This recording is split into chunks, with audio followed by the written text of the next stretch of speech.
সংসার তন্ন তন্ন করে খুঁজে এনেছি 108টা নীল পদ্ম, তবু কথা রাখেনি বরুণা। কবি সুনীল গঙ্গোপাধ্যায়ের কেউ কথা রাখেনি, কেউ কথা রাখেনি, 33 বছর কাটলো, কেউ কথা রাখেনি। ছেলেবেলায় বষ্টমিতার আগমনী গান হঠাৎ থামিয়ে বলেছিল, শুক্লা দ্বাদশীর দিন অন্তরাটুকু শুনিয়ে যাবে। তারপর কত চন্দ্র ভূক অমাবস্যা এসে চলে গেল, কিন্তু সেই বষ্টমী আর এলো না। 25 বছর প্রতীক্ষায় আছি। মামাবাড়ির মাঝি নাদের আলী বলেছিল, বড় হও দাদা ঠাকুর, তোমাকে আমি 3 প্রহরের বিল দেখাতে নিয়ে যাব। সেখানে পদ্ম ফুলের মাথায় সাপ আর ভ্রমর খেলা করে।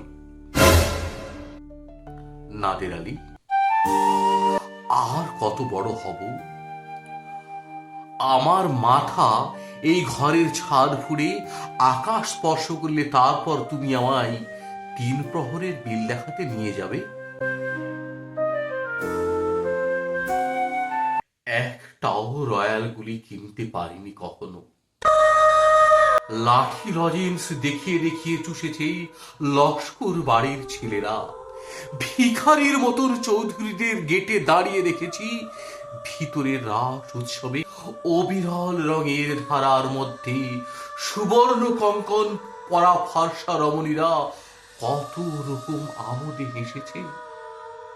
আমার দিকে তারা ফিরেও চায়নি।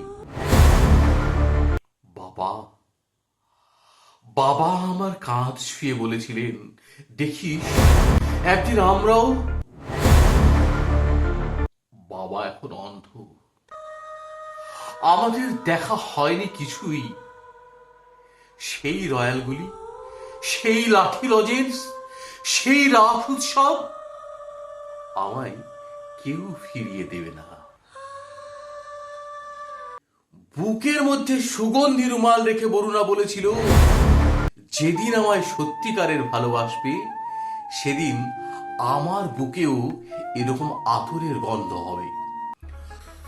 ভালোবাসার জন্য আমি হাতের মুঠোয় প্রাণ নিয়েছি, দুরন্ত ষাঁড়ের চোখে বেঁধেছি লাল কাপড়। বিশ্ব সংসার তন্ন তন্ন করে খুঁজে এনেছি 108টা নীল পদ্ম, তবু কথা রাখেনি বরুণা। এখন তার বুকে শুধুই মাংসের গন্ধ।